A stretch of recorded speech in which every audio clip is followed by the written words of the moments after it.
sebelum itu saya mau mengundang Bapak Ibu semua untuk kita bersatu dalam doa. Mari kita siapkan hati kita. Kita mau masuk lebih dalam lagi dalam hadirat Tuhan. Haleluya Yesus. Bapa kami yang berada dalam kerajaan surga, terima kasih Bapa buat penyertaan yang Engkau berikan kepada kami selama 1 minggu ini. Engkau memberikan kami kekuatan dalam menjalankan hari-hari kami. Engkau memberikan kami berkat yang berlimpah-limpah dalam kehidupan kami. Bapa, kami sungguh mengucap syukur bahwasanya Engkau selalu mengingatkan kami, selalu menolong kami dalam segala perjalanan hidup kami. Bapa, pada pagi hari ini kami juga berdoa untuk para jemaatmu yang mungkin saat ini masih perjalanan menuju ke Paku. Berkatilah mereka agar sampai ke rumahmu dengan selamat. Kami juga mau menyiapkan hati kami. Kami mau masuk lebih dalam lagi ke dalam Tuhan. Dalam nama Tuhan, kami telah berdoa dan ucap syukur. Haleluya.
Kami ada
Dia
Bagi siapa yang pada pagi hari ini sudah berbahagia, goyangkan tangannya.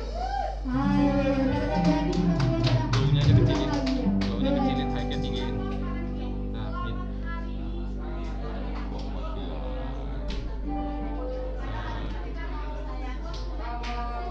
gendongin aja ini ya.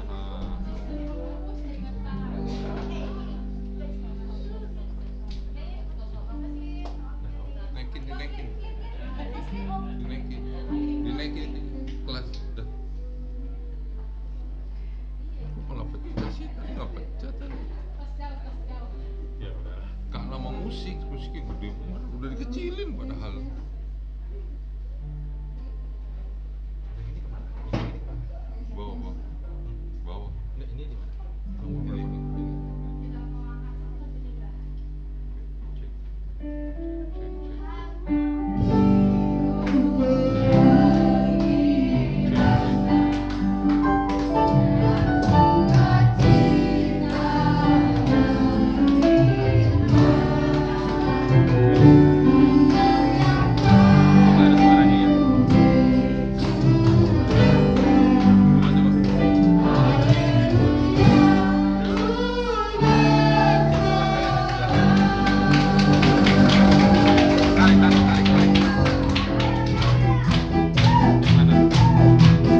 Kita mau angkat satu puji lagi. Kita mau katakan, Kau Tuhan yang benar. Haleluya. Karena Dia gunung bantu kita.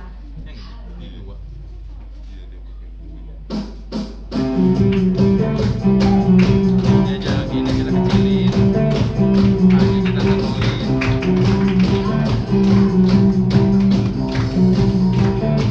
Udah kecil lagi, benerin sol baru kebanting. Kebanting apa sol?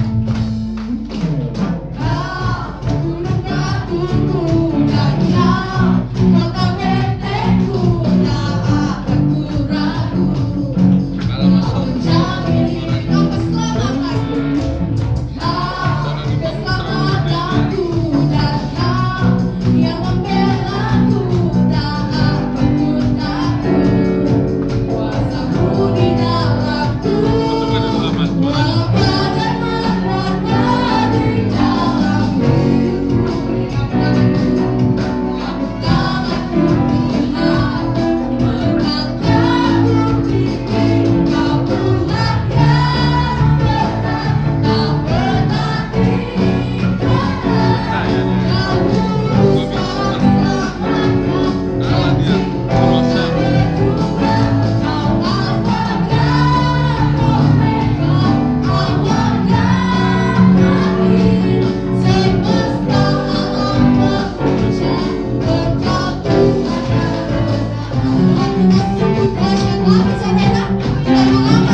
kita mau masuk dalam hadirat firman Tuhan. Namun sebelum kita masuk dalam hadirat firman Tuhan, saya pada Bapak Ibu semua untuk kita bersatu dalam doa terlebih dahulu. Haleluya. Bapa kami yang berkata dalam kerajaan surga, terima kasih Bapa. Kami sudah memuji memuliakan nama. Kami sudah bersorak-sorai Bapa. Pada pagi hari ini kami mau siapkan hati kami. Kami mau masuk dalam hadirat Bapa. Kami mau mendengarkan sebagian firman yang akan disampaikan oleh hamba. Dikatilah hamba-Mu Bapa yang akan membawakan firman yang disampaikan menjadi rema dalam kehidupan kami. Bapa, inilah hari kami Tuhan. Kami buka hati kami untuk mendengarkan firman. Dalam nama Tuhan kami telah berucap syukur. Haleluya.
Bapa di dalam surga, Kau melihat anak-anak ini, Tuhan. Mereka tidak tahu apa-apa tentang firman Tuhan, tapi roh mereka menangkap sesuatu yang diajarkan bagi mereka. Kami tahu anak-anak ini akan menjadi tidak ada apa-apanya hari ini, tapi nanti mereka menjadi apa-apa, menjadi orang yang diberkati Tuhan, membawa firman Tuhan. Kami berdoa buat guru sekolah minggunya, berikan kesabaran. Kami berterima kasih buat anak-anak orang tuanya yang telah membawa anak-anak ini ke rumah Tuhan. Kami tahu berkati tubuh jiwa roh mereka, pertumbuhan, kepintaran ada pada mereka semua dalam nama Yesus. Tuhan berkati mereka. Pada saat ini kami hendak mendengarkan firman Tuhan. Urapi hamba-Mu ketika memberitakan firman Tuhan, yang memberitakan dan mendengarkan sama-sama diberkati.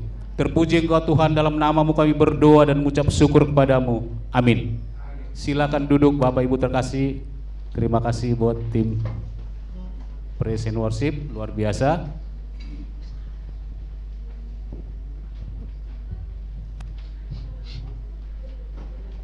Salam Bapak Ibu yang terkasih. Perkenalkan nama saya Parlin. Saya tinggal di Pulau Gadung. Anak dua, saya suka membantu main musik di tempat ini, mungkin sebagian sudah kenal. Hari ini saya akan berkhotbah sesuai dengan tema yang diberikan gereja di tempat ini adalah kuasa iman, kuasa pengharapan, dan kuasa kasih. Adapun nats pendahulu kita didasarkan pada Mazmur 42 ayat 2 dan ayat 12. Saya bacakan, mungkin operator bisa menampilkan Mazmur 42 ayat 2 dan ayat 12. Saya bacakan buat kita. Seperti rusa yang merindukan sungai yang berair, demikianlah jiwaku merindukan Engkau. Mengapa engkau tertekan, hai jiwaku, dan mengapakah engkau gelisah di dalam diriku? Berharaplah kepada Allah, sebab aku bersyukur lagi kepadanya, penolongku dan Allahku. perlu kita tahu Bapak Ibu terkasih bahwa ayat ini tidak ditulis oleh Mazmur Daud, tapi Bani Korah, seorang pemuji keturunan Lewi dan melayani di bait Allah. Mereka lah yang menulis Mazmur ini. Mereka berada dalam pembuangan. Mereka hidup tertekan, jauh dari komunitas, tidak ada dukungan eksternal dari manapun, karena mereka disandra oleh bangsa yang menyandra mereka. Jadi pertanyaan bagi kita, pernahkah Bapak Ibu haus seperti rusa yang merindukan air di gurun? Inilah yang mereka alami, yang menjadi pelajaran bagi kita hari ini. Kita akan mendapat kekuatan daripada ayat ini. Ketika mereka dalam pembuangan, mereka menulis ayat ini sehingga mereka kuat dalam pembuangan. Tentu ada yang mendasari mereka. Mengapa mereka kuat dalam pembuangan itu? Sekalipun tertekan, tentu kita akan belajar. Oleh karena itu kita akan belajar mengapa mereka kuat menghadapi kenyataan hidup. Yang pertama adalah karena mereka memiliki kuasa iman. Pertanyaannya, di mana kuasa iman Bani Korah yang sedang dalam pembuangan ini? Ini Bapak Ibu, iman mereka diuji. Mereka tidak bisa lagi pergi ke bait suci seperti mereka yang berada di Yerusalem. Jadi mereka tertekan oleh bangsa yang menyandra mereka. Oleh sebab itu mereka tidak bisa lagi mengadakan kebaktian korporat, kebaktian menuntun jemaat untuk mereka menghadap Tuhan, membakar ukupan, membakar saji-sajian kepada Allah. Mereka tidak bisa lagi melakukan itu. Pertanyaannya, apakah iman masih bermakna ketika sekeliling kita tidak mendukung kita, baik eksternal maupun internal? Apakah iman masih bermakna, atau memang iman kita bergantung pada Allah pada saat zaman pembuangan bisa berubah sakit penyakit, bisa masalah keluarga? Apakah iman masih berharga, bermakna? Jawabnya ada di Mazmur 42 ayat 2. Mari kita perlihatkan Bapak Ibu dengan sungguh-sungguh. Seperti rusa yang merindukan sungai yang berair, demikianlah jiwaku merindukan Engkau. Rusa adalah binatang yang sangat sensitif terhadap bahaya. Dia selalu berada di dekat air, itulah habitatnya. Tentu alasannya ada. Mengapa rusa selalu dekat air? Karena rusa itu mengeluarkan, bau badannya itu mengeluarkan aroma untuk memancing para predator melahap mereka, singa, harimau dan sebagainya. Tapi ketika mereka dekat air, air itu akan meresap dan menetralisir bau rusa ini, sehingga para predator akan sulit memangsa mereka. Oleh sebab itu perlihatkanlah di TV Bapak Ibu, rusa itu selalu bergerak-gerak kupingnya gini-gini ya. Mereka melihat mangsa predator. Ini menggambarkan kepada kita, orang-orang yang rindu akan Tuhan akan sulit dimangsa oleh iblis lawan kita. Itu pasti Bapak Ibu. Jika kita tidak dekat air kehidupan itu, maka para predator, yaitu iblis, akan sulit memakan kita. Perumpamaan ini menunjukkan bahwa dahaga akan air itu adalah kebutuhan vital Bapak Ibu. Tidak bisa diganti dengan apapun, semisal pangkat, status, jabatan, medsos, apapun itu Bapak Ibu, tidak bisa digantikan. Semua itu adalah air-air yang tidak memuaskan. Jadi dapat kita tarik kesimpulan secara teologis bahwa kuasa iman itu dimotori atau dilandasi oleh sebuah kerinduan akan Tuhan. Sebuah kerinduan akan air hidup. Jadi jika kita tidak mempunyai kerinduan, maka dapat dipastikan iman kita akan tergerus pelan-pelan. Ingat, kalau iman tergerus, maka pemangsa-pemangsa di luar sana, di dunia sana, iblis, teman-teman, narkoba, itu gampang sekali memangsa kita Bapak Ibu terkasih. Jadi mari kita bawa anak-anak kita supaya dekat dengan air kehidupan itu Bapak Ibu. Apalagi mereka masih muda. Mari ajarkan, kasih minum air kehidupan itu sehingga mereka kuat dalam menghadapi hidup ini. Nah, apa makna dan konteks pembuangan ini? Mazmur 42 ayat 4 berkata begini. Musuh mereka bertanya, di mana Allahmu? Kalau dia ada, mengapa dia tidak menyelamatkanmu? Jadi kuasa iman itu tidak perlu takut untuk menanyakan saja secara jujur kepada Tuhan. Tuhan, saya sudah memberi kepada Tuhan. Saya sudah melayani Tuhan. Saya sudah memberikan perpuluhan. Saya sudah mengorbankan hidup saya, membantu gereja. Tapi kenapa persoalan demi persoalan hidup tidak kunjung selesai sampai hari ini? Ingat, kuasa iman tidak takut mengajukan pertanyaan kepada Tuhan. Asalkan pertanyaan itu tidak melemahkan iman kita. Artinya, kita boleh bertanya kepada Tuhan untuk mencari sesuatu, apa berkat di balik semua masalah ini. Bapak Ibu terkasih. Jadi kuasa iman itu terletak pada penegasan bahwa Allah itu adalah Allah yang hidup. Tanpa air kita tidak bisa hidup. Rusa tanpa air dia menjadi mangsa bagi predator. Jadi ketika Bani Korah menghadapi pembuangan Bapak Ibu hanya ada dua pilihan. Terkasih.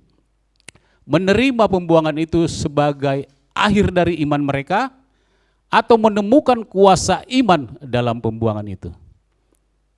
Aplikasinya Bapak Ibu terkasih, jika kita punya masalah, apapun masalah itu Bapak Ibu, jangan sampai itu adalah membuat akhir iman kita. Kita tidak pergi gereja, tidak ikut komsel, dan tidak mau lagi rindu akan Tuhan. Tapi ketika ada masalah, mari kita menemukan kuasa iman dalam masalah itu. Apa maksud dan makna Tuhan dengan persoalan ini? Jadi kuasa iman adalah ketiga rusa yang haus tetap berlari mendekati sungai. Kapan dia sampai? Tidak tahu Bapak Ibu, tapi dia punya insting. Lewat apa? Lewat kelembapan udara. Ketika dia mencium kelembapan udara, maka rusa itu bisa mendeteksi nun jauh di sana ada sebuah sungai atau air. Demikian juga kita Bapak Ibu terkasih, jika terjadi masalah-masalah hidup dalam hidup kita, mari kuatkan iman kita, jangan takut. Seperti rusa saja Bapak Ibu, tetap berlari, tetap berdoa, tetap berharap kepada Tuhan. Kapan? Sampai kapan? Tidak tahu. Tapi nanti ada impresi-impresi yang memberi kekuatan kepada kita. Lewat apa? Lewat komsel, lewat nasihat gembala, lewat TikTok rohani Bapak Ibu. Banyak sekali manfaat. Klik aja TikTok rohani. Nanti Bapak Ibu banyak mendapat manfaat dari TikTok rohani. Saya banyak dikuatkan oleh TikTok rohani Bapak Ibu. Jadi apapun masalah kita, mari kuatkan imanmu, tetap mencari air seperti rusa yang rindu. Kuasa iman itu akan didapat ketika kita merindukan air. Roma 10 ayat 8 berkata, firman itu, air itu ada dekat hati dan pikiranmu. Jadi tidak jauh-jauh firman itu. Ketika kita membaca firman, maka firman itu ada di dua tempat di dalam tubuh ini, di dalam hati kita, dalam pikiran kita. Oleh sebab itu, iman selalu menuntut dua hal secara bersamaan. Percaya kepada Tuhan dan berkata-kata. Semakin cepat kita berkata-kata, semakin cepat kuasa itu bekerja. Iman tidak dibutuhkan ketika kita berbicara mengenai masalah kita. Saya begini Bu, saya begini Pak. Iman tidak dibutuhkan, tapi iman dibutuhkan pada saat kita berkata kepada masalah, aku akan sembuh dalam nama Yesus. Mantuku akan punya anak, anakku akan lulus sekolah dan mendapat pekerjaan, suamiku akan sembuh. Semakin cepat kita memperkatakan, semakin cepat kuasa itu bekerja. Jadi rindukanlah air itu. Seperti Banu Korah, mereka selalu berkata, seperti rusa yang merindukan air. Mereka selalu merindukan Tuhan, yang biasanya mereka melayani, mengatur jemaat, memberi persembahan, itu tidak ada lagi dalam pembuangan, Bapak Ibu ya. Tapi iman mereka diuji dalam pembuangan. Saya mau bersaksi, Bapak Ibu, saya Pak Yohan, saya pribadi, Pak Kiki adalah orang-orang yang bermasalah dengan jantung. Pak Kiki dari Puncak, kena serangan jantung, langsung dibawa Tarakan. Tuhan selamatkan. Saya pagi-pagi sekali, saya sesak napas. Istri belum bekerja, saya bilang sesak napas kok makin lemas, tangan makin lemas. Saya bilang bawa saya ke rumah sakit, panggil bajai, enggak usah tawar, langsung ke rumah sakit. Dari Pulau Gadung, Matraman. Di tengah jalan kaki saya makin lemas. Makin lemas, saya bilang, Din, cari jalan pintas. Singkat cerita, saya di sampai UGD, dipasang alat semua, saya siuman ya, kembali sehat. Langsung dideteksi ada 85% penyumbatan. Pak, ini harus di-ring, kalau enggak dia akan mengambil nyawa Bapak. Silakan, saya bilang. Boleh enggak sekali 3 di-ring? Oh, enggak bisa, BPJS enggak bisa. Kalau mau, 1 ring 15 juta. Jadi 45 juta saya harus siapin. Saya bilang, saya enggak punya duit. Oke, kalau itu per bulan lah saya di-ring. Selama tiap bulan masuk rumah sakit, masuk rumah sakit. Ring pertama semua berjalan singkat, 15 menit saja Bapak Ibu, kita seperti nonton layar ya. Ternyata jantung itu adalah pekerja yang kokoh ya. Dia tidak pantang menyerah. Walaupun tersumbat dia tetap. Seperti itulah kiranya kita di hadapan Tuhan. Semakin kita terjepit, tetap berjuang kepada Tuhan. Singkat kata, saya pulang dari rumah sakit, saya mengalami pendarahan Bapak Ibu. Saya kencing berdarah, hitam, merah. Saya balik ke rumah sakit, dokternya bilang, Pak, kami hanya menyelamatkan nyawa Bapak. Nanti kami bikin rujukan untuk bagian dalam. Periksa semua ginjal bagian dalam. Semua aman Bapak Ibu. Bapak boleh pulang katanya. Pada saat itu saya mulai lelah dalam pikiran dan perasaan. Tapi di dalam bajai saya bilang, Tuhan kuatkan saya. Saya pulang, di rumah tetap pendarahan. Saya hitung 23 hari Bapak Ibu saya pendarahan. Saya 23 hari pendarahan, jadi saya batasi minum. Sakit sekali Bapak Ibu. Badan ini kurus, tidak bertenaga, makan tidak selera. Apa yang saya lakukan? Saya melakukan seperti ayat 2, seperti rusa merindukan air. Tiap jam 1 saya minta sama Tuhan, Tuhan bangunkan saya jam 1, jam 3. Tuhan bangun nih Bapak Ibu ya. Jam 1 udah nangis saja, nggak ada dukungan eksternal, uang nggak ada. Ya, nggak ada asuransi. Nangis, 23 hari nangis kerjanya gitu ya.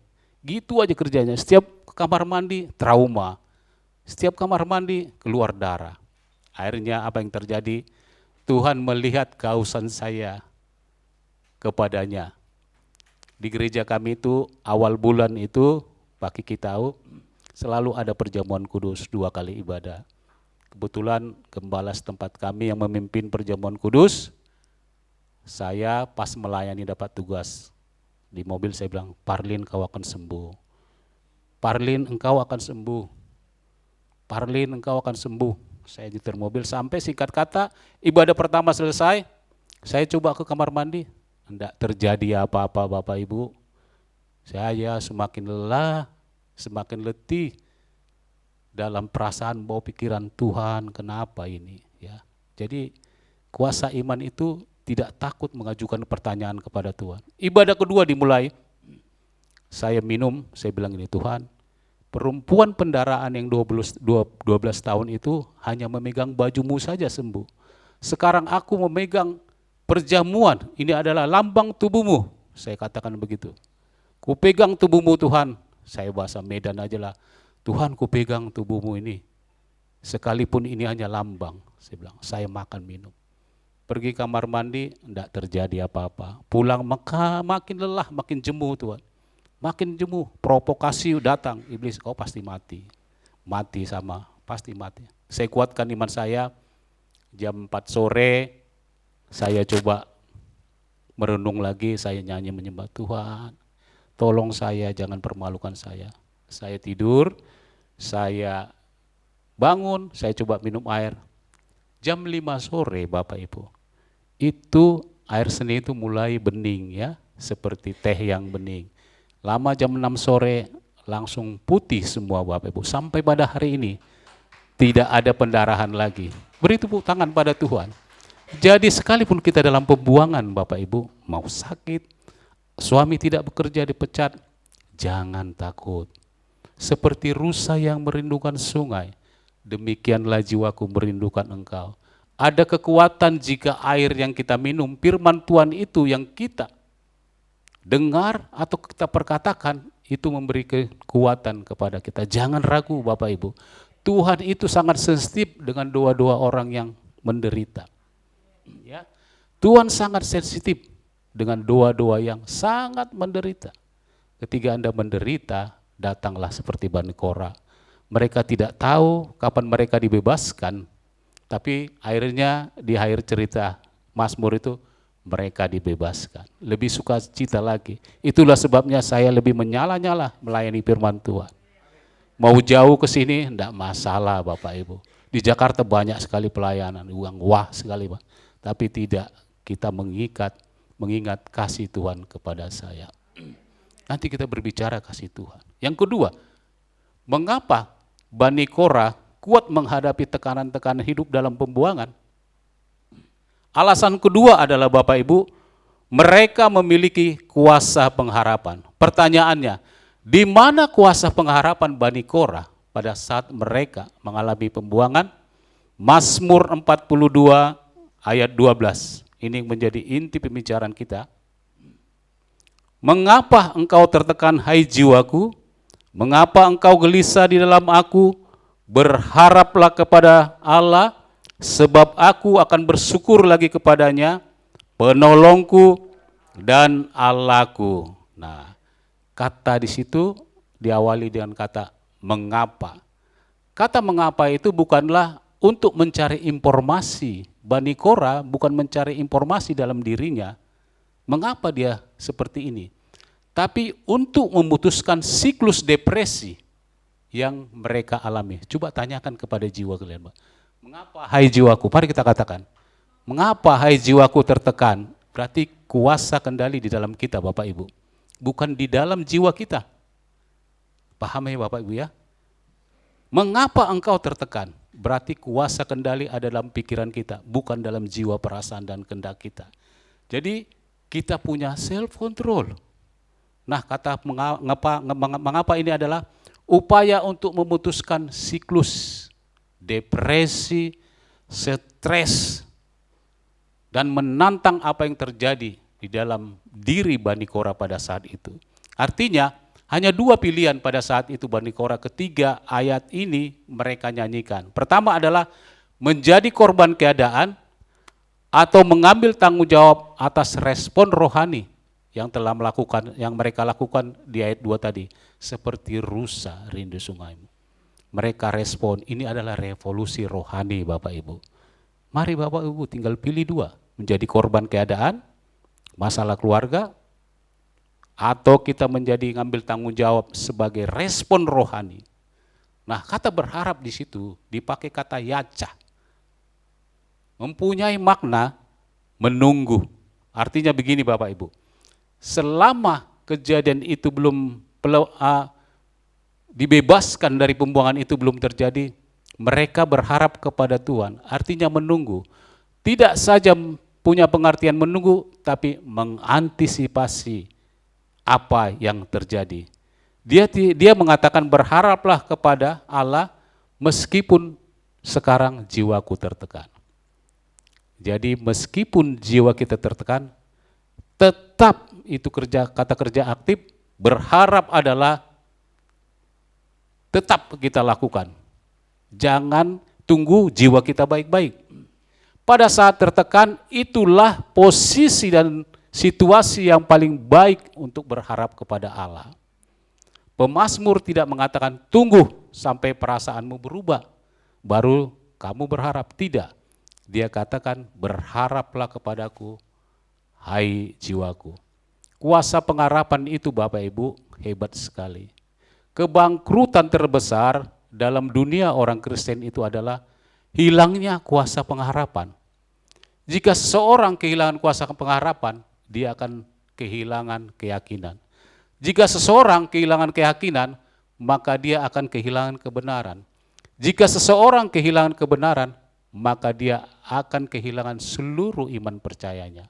Maka dia akan mencari kebenaran-kebenaran di luar sana. Apa saja itu Bapak Ibu? Orang pintar. Kalau orang Chinese apa? Kuamia ya. Kuamia, dukun gaya modern pakai Alkitab, malah dikasih minum, dibaca-bacain. Pergi ke Gunung Kawi, itu adalah kebenaran-kebenaran. Jadi jangan sampai kuasa kebenaran itu hilang daripada tubuh kita ini, daripada kita. Martin Lloyd Jones berkata, seorang pendeta legendaris dari Inggris, jika engkau tertekan, iblis tidak berbuat apa-apa Bapak Ibu. Dia biarkan aja. Jadi jangan sekali-sekali menyalahkan iblis ya Bapak Ibu ya. Jika jiwa kita tertekan, iblis tidak ada intervensi. Semakin tertekan jiwa kita, maka pengharapan itu semakin turun ke bawah, dia tidak naik ke atas. Kata pendeta Lloyd Jones itu.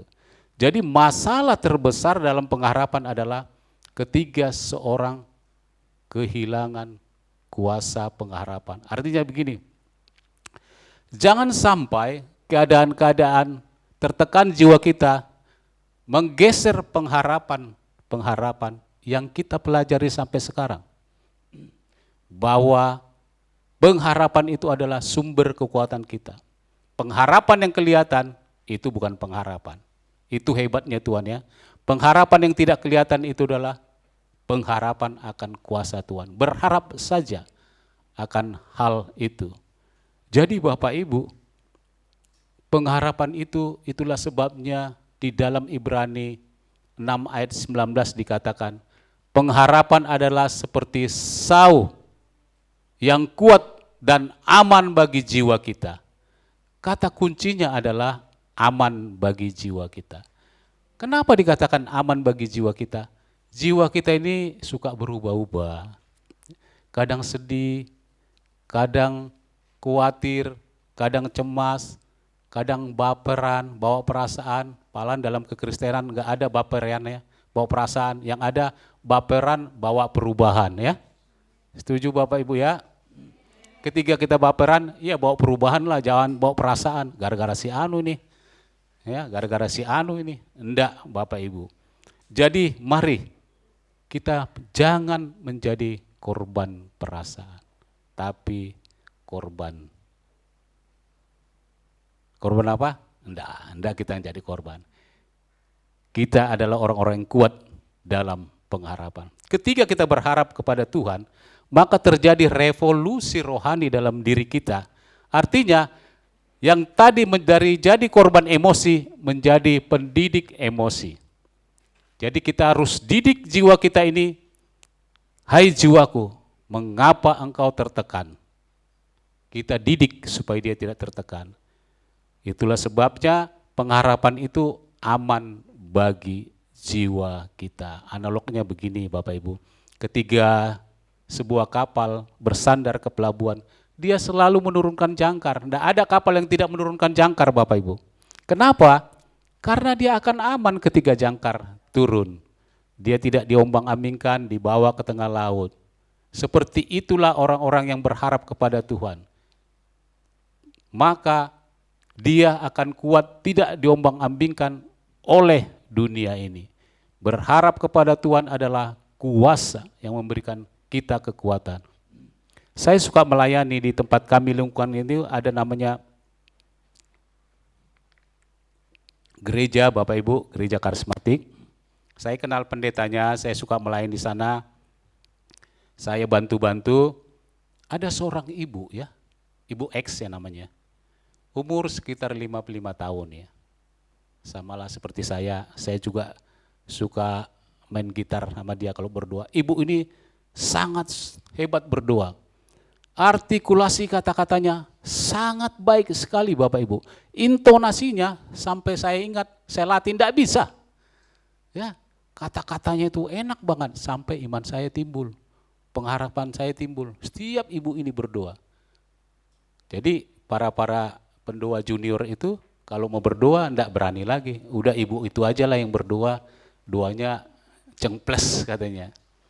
Jadi ibu itu berdoa. Kalau berdoa kita nggak terasa, udah 15 menit berdoa, nyanyi, udah 1 jam. Nggak tahu dari mana itu kata-kata ya. Hikmatnya hebat banget ibu itu. Suatu saat ibu ini terdeteksi mengalami kanker payudara. Dua-duanya langsung stadium 4. Ya, dibawa ke rumah sakit, benar stadium 4, saya baca, kita berdoa. Cuman dia kehilangan kuasa harapan. Jadi tidak menjamin seorang pendoa sehebat apapun dia tetap berharap kepada Tuhan. Terdeteksi, dia pergi ke terminal Pulau Gadung di belakang itu, dia pergi ke Pak Haji. Orang pintar, dia kasih minum, dia kasih ramuan, dibaca-baca. Seorang pendoa Bapak Ibu. Hilang kuasa pengharapan, bangkrutlah kepercayaannya. 1 bulan kemudian, dia meninggal di rumah. Payudaranya pecah dan sebagainya. Ya, itulah Bapak Ibu, jangan tinggalkan pengharapan dalam Tuhan. Jangan mau terpancing oleh kebenaran di luar sana. Dukun, orang pintar, apapun Bu, menjanjikan. Ya, mungkin orang lain bisa sembuh. Tapi jangan kita Bapak Ibu, pengharapan kita hanya pada Tuhan. Oleh sebab itu pastikan pengharapan kita itu. Ketika kita berharap kepada Tuhan, kita menjadi pendidik emosi bagi jiwa kita, bukan korban emosi. Orang yang tidak berharap kepada Tuhan, dia menjadi korban emosi. Jiwanya tertekan, bisa-bisa dia gila. Karena hilang kuasa pengharapan. Yang ketiga, ini yang paling penting, bahwa mengapa Bani Korah ini kuat menghadapi tekanan hidup pada masa pembuangan? Karena mereka memiliki kuasa kasih. Mazmur 42 ayat 7, saya bacakan bagi kita. Jiwaku tertekan dalam diriku, sebab itu aku teringat kepadamu dari sungai Yordan dan pegunungan Hermon dari gunung Misar. Ada apa di tempat ini Bapak Ibu ya? Ada apa di tempat ini, di 3 tempat ini? Yordan, Gunung Misar, Gunung Hermon. Gunung Hermon berbicara tentang berkat, Yordan berbicara tentang Musa membelah air. Gunung Misar ada terjadi suatu di sana mujizat. Nah, ini adalah kasih Tuhan Bapak Ibu ya. Mereka teringat bahwa untuk mendapatkan kuasa kasih, kita harus ingat perbuatan-perbuatan Tuhan di masa lampau. Allah masa lampau, Allah hari ini dan Allah di masa datang adalah Allah yang sama. Dia tetap mengasihi kita. Jadi ayat ini menunjukkan antara hubungan Daud dan Tuhan, betapa eratnya hubungan mereka. Sekalipun Daud melakukan kesalahan, berzina dan sebagainya, tapi Tuhan berkata, aku menemukan orang yang kukasihi. Lah dia suka berdosa kok, jadi manusia tidak ada yang sempurna Bapak Ibu. Kasih Tuhan itu tidak lekang oleh hujan, tidak lekang oleh panas, tidak lapuk oleh hujan. Itulah Tuhan. Jadi kasih di sini mengibaratkan bukan kasih secara emosi. Hari ini mengasihi, besok musuhan. Lusa lagi mengasihi, besok udah dendam. Tidak. Kasih Tuhan itu adalah kasih yang dipengaruhi oleh sebuah janji.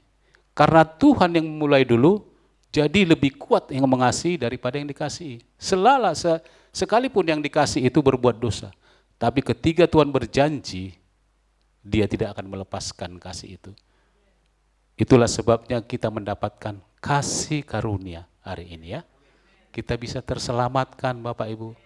Berdosa, Tuhan saya sudah tadi mengutuk suami saya mengutuk anak saya tadi yang sudah bandal tidak bisa diperingati. Tapi Tuhan berikan saya kasih karunia sehingga saya bisa mengampuni. Tuhan kasih Bapak Ibu. Jadi itulah kasih yang berikan Tuhan itu, kuasa kasih itu kuat mengikat kita. Jangan pernah ragu. Nah, kita bisa dapat melihat bahwa ada bukti kasih Allah dalam Mazmur 42 ini. Pertama adalah kasih dalam kenangan. Ya, dia bekerja di masa lampau, membawa kami ke perjumpaan dengannya. Seperti ini Bapak Ibu, kasih dalam kenangan itu seperti ini. Bani Korah itu adalah di dalam Bilangan 16 ayat 1 sampai 50 jika Anda membaca. Mereka melakukan kudeta, pendahulu mereka ya, bukan yang sekarang ini. Pendahulu mereka, ya nenek mereka atau bapak mereka melakukan kudeta terhadap Musa. Karena Musa mengangkat Harun sebagai imam. Jadi pendahulu mereka mengajak orang-orang Lewi, Datan, Abiram untuk kudeta Musa. Musa bertanya kepada Allah, apa yang saya lakukan? Mari, Tuhan bilang beri ukupan, nanti persembahan siapa yang seperti kemenyan gitu ya, nanti yang benar orang Korah ini atau Musa. Ternyata Tuhan membela hamba-hambanya ya. Jadi kita tidak perlu kudeta terhadap pemimpin kita. Lalu apa yang terjadi? Pada saat itu 14.700 mati dalam seketika. Bagaimana caranya? Tuhan membela tanah. Tanah terbelah, menganga. Semua masuk orang-orang yang memberontak. Ya.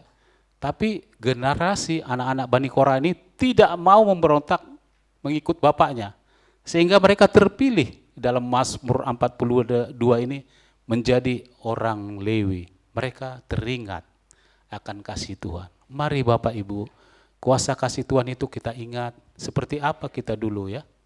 Seperti apa? Saya contohkan Pak Kiki, kami melayani 22 tahun bersama. Dia 20 tahun yang lalu melayani dunia, sekarang dia melayani Tuhan. Lihat anak-anaknya dari tidak mempunyai apa-apa menjadi orang-orang yang sukses. Bukan saya membanggakan, saya lihat sendiri. Presiden bisa ganti terus, tapi temannya tetap panglima anaknya. Saya pernah ngomong gini, Albert namanya ya. Bet, ayo kita cari cuan, gue bilang. Kenapa? Kita masukin aja orang-orang 3 orang, minta 500 juta, masuk polisi, apalah tentara. Kan ada panglima. Jangan gitu, katanya nggak boleh gitu. Kita jaga integritas. Ya temannya panglima, jalan-jalan naik mobil panglima, ditawarin rumah Wakapolda, ambil mobil terserah milikmu, katanya. Tukar dengan mobilmu katanya. Willis. Albert nggak mau, itu kan semua pancingan ya. Tapi dia jaga hubungan. Sekarang anak-anaknya melayani. Ingatlah kasih Tuhan Bapak Ibu. Nanti anak-anak kita, cucu-cucu kita ini, jangan takut. Tuhan pasti pelihara. Sekalipun kita tidak ada. Ya, jangan takut. Lihatlah orang-orang yang melayani Tuhan. Pendeta-pendeta yang melayani Tuhan. Semua diberkati anak-anaknya. Bukan ukuran dunia Bapak Ibu. Tapi ukuran damai sejahtera. Itu tidak bisa dibandingkan dengan harta. Saya mau bersaksi untuk menutup khotbah ini. Baru-baru ini ya bulan kemarin lah ya. Anak saya itu coba-coba mencari kekayaan lewat kripto dan main saham. Dia pinjam sana, pinjam sini karena pengaruh teman. Akhirnya dia banyak utang Bapak Ibu. Berapa? 200 juta, istri saya mau pingsan. Datang penagih utang ke rumah, datang ancaman-ancaman, ada sini kalau mau dibaca, kalau tidak anak kamu nanti begini-begini. Saya ada jantung, saya Tuhan tolong jangan sampai saya mati gara-gara uang 200 juta ini, harga diri saya kok murah banget gara-gara duit. Ya saya kuatkan iman saya, tolong saya Tuhan. Saya panggil anak saya nomor 1, sama nomor 2 nih Bapak Ibu ya, yang coba-coba menjadi kaya karena ukuran dunia. Berapa utang ini Pak? 200 juta Pak. Tolong Pak, gue bilang. Istri saya udah mau pingsan ya Bapak Ibu ya. Tiba-tiba ya ini mau buat bangun rumah, dia dikumpul-kumpulin. Gak bisa bangun rumah jadinya. Ya, saya bilang oke, anak saya kamu ada berapa? Segini Pak sanggupnya. Kamu mah? Ya emas jangan dijual tapi gade aja semua. Ya, mobil ini Bapak Ibu udah saya gade 70 juta untuk nalangin sampai sekarang nih, tahun depan baru lunas yang saya pakai ini. Jadi saya hidup dalam utang Ya. Tapi itulah kasih Bapak Ibu. Dia tidak pernah jadi bapak, saya pernah jadi anak. Sebenarnya saya mau marah nih ya, mau saya tendang, pisahin kakak segala macam, kabur kemana aja. Iya, lumayan uang segitu. Tapi saya ingat kasih Tuhan, saya dulu orang berdosa. Ternyata disitulah diuji kita sebagai suami istri ya. Status kita boleh suami istri, tapi harus berfungsi menyatakan kuasa kasih Allah itu. Kalau saya usir dia, dia bisa jadi penjahat. Untuk apa saya khotbah? Untuk siapa saya pelayanan 20 tahun sama Pak Kiki. Samping saya udah jadi penjahat kemana lah, bongkar bank atau apa segala macam. Saya bilang, ayolah kita selesaikan, jual gade emas, gade mobil, ditaksir 80, ya saya bilang 70 juta aja lah. Udah cukup, kekurangannya 80 juta lagi Bapak Ibu. Apa yang terjadi? Saya coba minta, gak ada lagi Bapak Ibu ya, mau diagunin. Rumah janganlah ya. Masa kita gara-gara utang bisa diusir bank? Saya bilang, coba minta ke kakaknya, kakak saya maksudnya. Istri saya minta, enggak ada uang. Pusing Bapak Ibu, kadang nggak bisa tidur ya. 80 juta dari mana? Dari gereja? Nggak mungkin mempermalukan pelayanan. Saya coba, adik bapak saya ini ya, seorang pelayan Tuhan, saya lama nggak ketemu. Ya, adik bapak saya ini, biasa-biasa aja hidupnya. Saya bilang gini, namanya X lah ya. Saya punya masalah begini ya, dia bilang. Utang anak saya begini-gini, adikmu lah ya, karena anak-anaknya adik bapak saya ya. Saya bilang, oke lah kita ketemu, Bapak Uda namanya ya, Pak Uda ya. Kami ketemu kemarin hari Selasa ya, hari Selasa. Coba ceritakan, saya bawa anak saya ya, sama istri, ceritakan gini ya. Oke lah, apa katanya Bapak Ibu? Iya Bapak Uda, saya tutup 80 juta, enggak usah dibayar katanya. Waduh, ini orang kerjanya biasa-biasa saja Bapak Ibu. Saya langsung shock, inilah yang saya nikmati kasih Tuhan. Saya bebas dari utang, tapi utang mobil harus dibayar sampai tahun depan.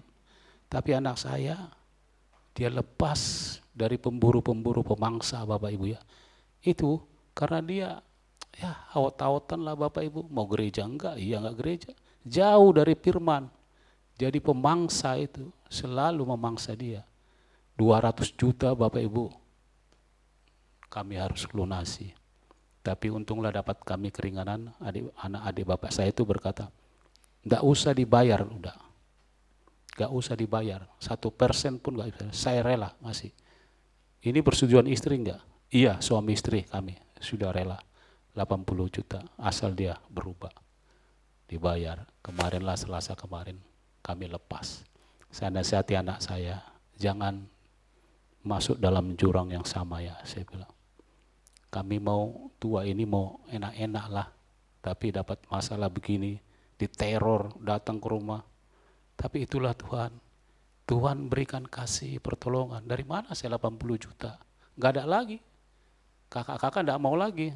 Orang untuk main judi lah istilahnya, kripto segala macam. Dia enggak mau tolong.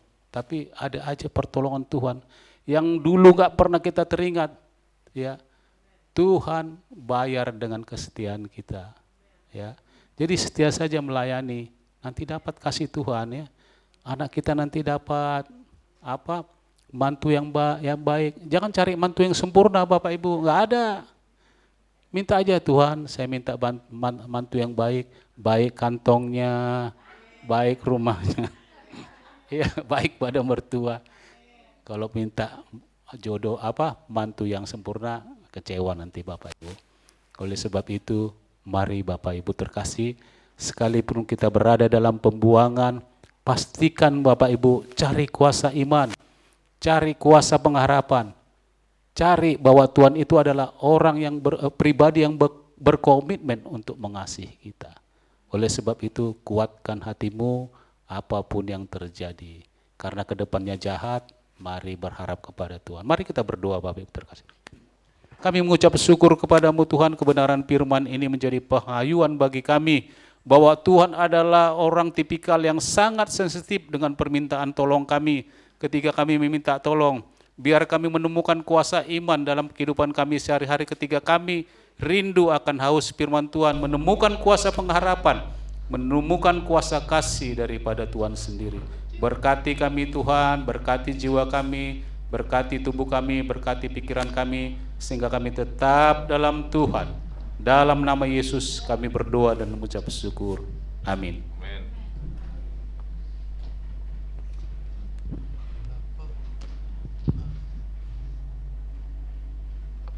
Haleluya. Ya, terima kasih atas firman yang telah disampaikan melalui hambanya. Kiranya firman yang disampaikan menjadi rema dalam kehidupan kami. Kita mau masuk ke dalam persembahan. Namun sebelum itu mari kita bersatu dalam doa terlebih dahulu. Bapa kami yang bertetap kerajaan surga, terima kasih Bapa atas firman yang disampaikan melalui hamba-Mu. Kiranya firman yang disampaikan dapat menjadi rema dalam kehidupan kami dan kami dapat menjalankannya seturut dengan kehendak-Mu. Bapa, sebentar lagi kami akan memberikan yang terbaik untuk Engkau. Bapa, berkatilah persembahan ini agar semakin memperluas kerajaan-Mu Bapa. Dalam nama-Mu Tuhan, kami telah berucap syukur. Haleluya. Amin.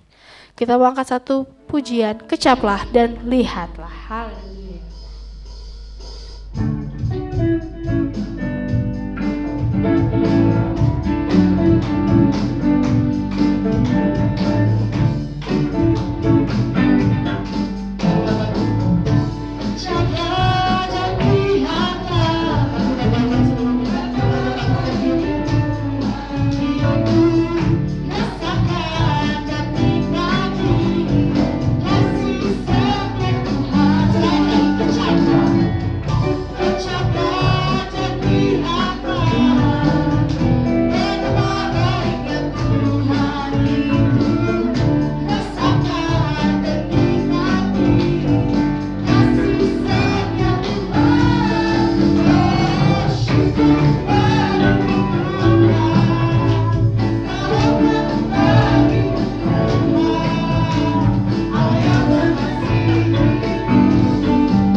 Duduk kembali.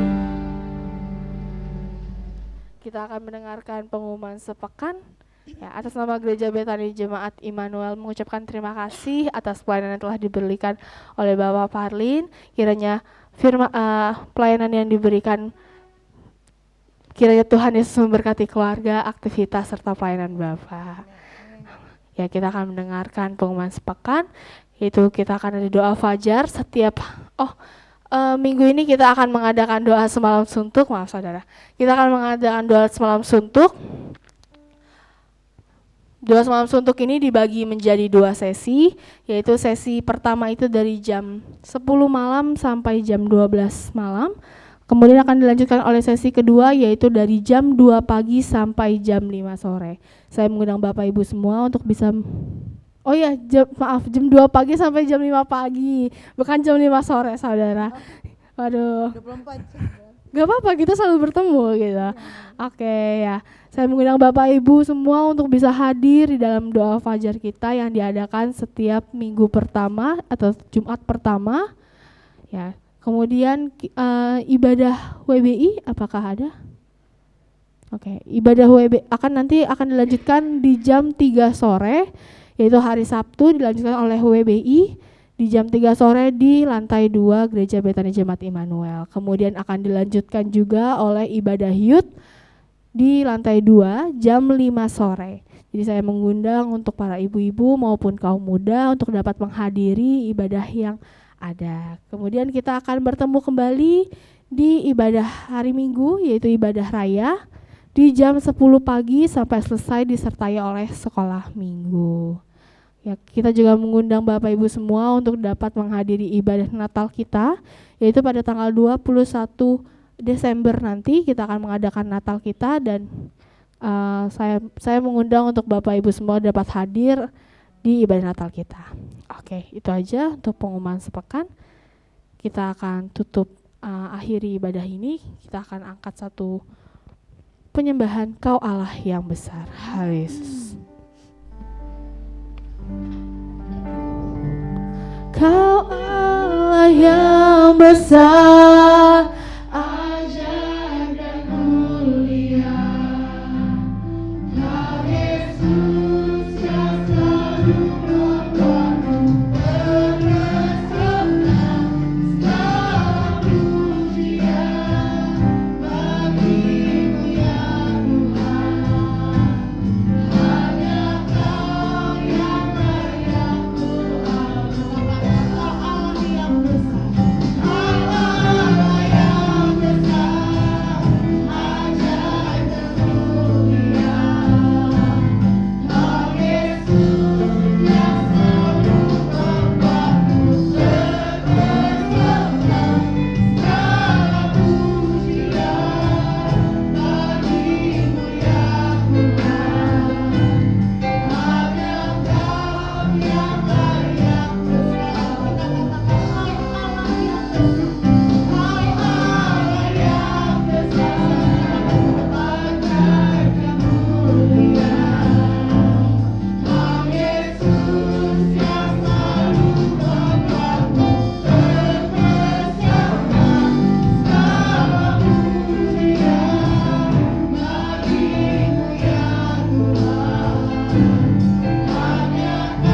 Kami sungguh mengucap syukur kami telah menyelesaikan ibadah-Mu, Engkau yang turut bekerja dalam ibadah-Mu ini Bapa. Kami berdoa Tuhan untuk hamba-Mu yang sudah melayani Engkau baik dari firman, WL dan lain sebagainya. Engkau berkati Bapa. Engkau berkati aktivitasnya, kesehatannya ya Tuhan, dan apapun yang dipergumulkannya ya Tuhan, Engkau berkati ya Bapa. Engkau berikan yang terbaik ya Bapa untuk hamba-Mu ini Bapa. Kami juga berdoa Tuhan untuk Bapak Gembala beserta keluarga, anak cucu mantunya Tuhan. Engkau berkati Bapak, berkatilah keluarga-Mu ini agar semakin lebih lagi Tuhan melayani Engkau dengan baik ya Bapak.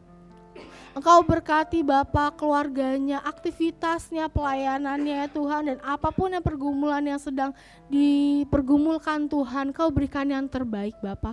Kami juga berdoa Tuhan untuk para jemaat-Mu yang hadir pada pagi hari ini. Kau yang tahu Tuhan apapun pergumulan mereka Tuhan, mungkin saat ini mereka sedang berbeban berat. Kami yakin Tuhan setelah pulang ini Tuhan mereka sudah lepas ya Bapak. Yang sakitlah Engkau sembuhkan ya Bapak, sehingga mereka bisa berjalan bersama Engkau dengan bahagia ya Bapak. Kami juga berdoa Tuhan untuk kegiatan-kegiatan yang ada Tuhan, Kau berkati, Engkau yang jalankan kegiatan-Mu ini Tuhan, kiranya kegiatan yang ada dapat menyenangkan Engkau. Kami juga berdoa untuk visi misi gereja-Mu ini Tuhan, apapun visi misi gereja ini berkatilah Bapa agar berjalan sesuai dengan kehendak-Mu. Kami juga berdoa Tuhan untuk bangsa-Mu Tuhan, bangsa Indonesia, berkatilah bangsa-Mu ini dari pemerintahan dari yang tertinggi sampai yang terendah, Engkau berkati. Apapun rencana-rencana yang telah dibuatnya Tuhan, Engkau berkati Tuhan, sehingga rencana yang dibuatnya Tuhan tidak membuat hal-hal yang tidak kami inginkan ya Bapak. Kami juga berdoa Tuhan untuk untuk yang sedang terkena musibah Tuhan. Kami percaya Tuhan Kau yang menolong mereka Tuhan. Biarlah apapun yang sedang mereka jalani Tuhan, Kau berkati kesehatannya ya Tuhan, apapun pemasok makanan dan lain sebagainya Tuhan, Engkau sediakan ya Bapa. Kami juga berdoa untuk makanan dan minuman yang telah disediakan, berkatilah makanan dan minuman yang disediakan ini, berkatilah orang yang telah membuatnya Tuhan, sehingga makanan ini menjadi kekuatan bagi kita ya Tuhan. Dalam nama-Mu Tuhan, kami siapkan hati kami mau menerima berkat daripada-Mu. Mari saudara, kita bangkit berdiri, kita arahkan tangan kita, hati kita, pikiran kita kepada Tuhan Yesus Kristus yang akan memberkati kita pada siang hari ini. Saudara-saudara, terimalah berkat cinta kasih dari Allah Bapa kita, yaitu Tuhan Yesus Kristus, melalui persekutuan yang manis dengan Roh Kudus, yang akan memberkati kita baik di dalam pelayanan kita, usaha kita, kegiatan kita, sehingga kita akan menjadi kepala untuk kemuliaan nama Tuhan Yesus Kristus.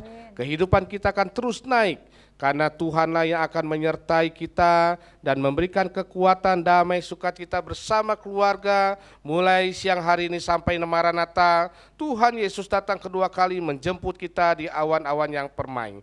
Bagi kita yang telah menerima berkat, mari sama-sama katakan dengan iman kita, amin, amin, amin. Tuhan Yesus memberkati. Selamat hari Minggu, Tuhan Yesus memberkati.